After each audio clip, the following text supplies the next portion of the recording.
Hi, Coach Shawn here. Today I want to talk about two things that I see over and over again when it comes to family estrangement and parental alienation. The first is this shocking pattern. It's what goes around comes around.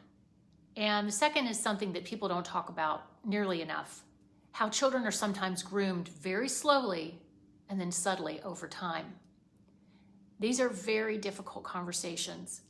But if we don't talk about them honestly, families continue to repeat the same painful cycles generation after generation, and I see those cycles play out every single day. There's a question I ask sometimes when I am coaching estranged adult children, especially the ones who now have children of their own. At some point in the conversation, I ask them this: could you imagine if your own child grows up one day and does to you exactly what you've done to your mom or dad? And the reaction is always the same: silence, shock. But mostly it's the look of someone who just goes, I hadn't thought of that. And it suddenly becomes very real. It's like it never occurred to them. But here's what I see over and over again. I often coach parents who were themselves alienated from their own parents. And at the time, they were convinced that they had very good reasons. They often felt hurt, misunderstood, they felt justified, and maybe some of those feelings were valid. But years later, something heartbreaking happens. Their own children grow up and they cut them off. And suddenly they're sitting there in my coaching session saying, I don't understand how this happened. But what they don't always realize is that children learn relationship models from what they grew up seeing.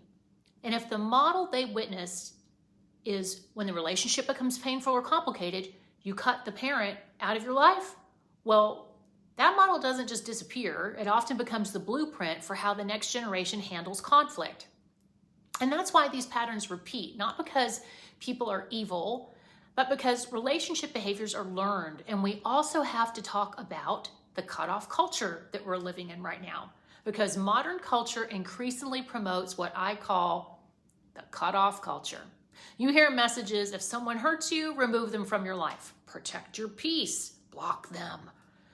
Walk away and never look back. I mean, it's really stupid. Go no contact. Now, let me be very clear about something. There are situations where cutting off a parent or a child is necessary. If someone is abusive, dangerous, or truly toxic, protecting yourself is absolutely appropriate.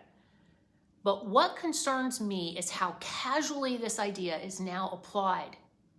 Family, friends, and anybody else that tends to rub you the wrong way can just be cut out of your life.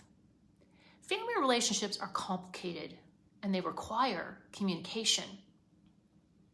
They require boundaries, patience, and sometimes a lot of forgiveness. But today the cultural messages they skip over all the steps and jump straight into severing the relationship entirely. And that has enormous consequences for families. This brings me to the second issue. Something that makes people uncomfortable to hear is sometimes children are groomed to reject the parent. And grooming doesn't always look dramatic. Most of the time, it's subtle. It happens over time. It might be an alienating parent making constant negative comments, little criticisms, little digs, statements that plant seeds of doubt about the other parent. Sometimes it's grandparents who carry resentment.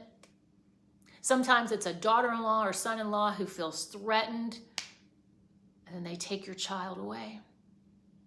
And sometimes it's outside influences reinforcing the narrative: social media, friends, cultural messaging, or therapists. All of these things can combine to create a story in a child's mind. And when that narrative takes hold early enough, the child may grow to believe that one or both of their parents are bad. What makes this so tragic is that many adult children don't realize what happened until much later in life. Sometimes it takes becoming a parent themselves. Sometimes it takes distance and maturity. Sometimes having the pattern repeat itself with their own children. And sometimes they never realize it at all. Meanwhile, the alienated parent is left carrying an enormous amount of grief and confusion. Because losing a relationship with a child, a living child, is one of the deepest forms of pain a parent can experience. It's a loss that people outside the situation often don't understand. But the reason I talk about these issues isn't to create blame, it's to create awareness. Because when we understand these patterns, we have a better chance of breaking them. We can start asking deeper questions about family conflict. We can resist the pressure to cut off, the cut-off culture. And we can recognize when outside influences might be shaping our perceptions of the people that we love. Families are messy. Relationships are complicated. But healing is possible when we're willing to look at the full picture. Beginning March 31st, every Tuesday night at 7:30 p.m. Eastern, I'm hosting a monthly group where alienated parents and estranged adult children can come together and talk openly about what they're experiencing. Topics will range from divorce, estrangement and alienation, to narcissism. Because one of the hardest parts of family estrangement is the isolation. People often feel like they're the only ones living through it, but they're not. There are thousands of families struggling with these same painful dynamics. And sometimes the first step towards healing is simply realizing that you are not alone. If you'd like to learn more about the group, I'll include the information below. And if this conversation resonated with you, I hope you'll follow for future videos where I continue unpacking these very real and very difficult family dynamics.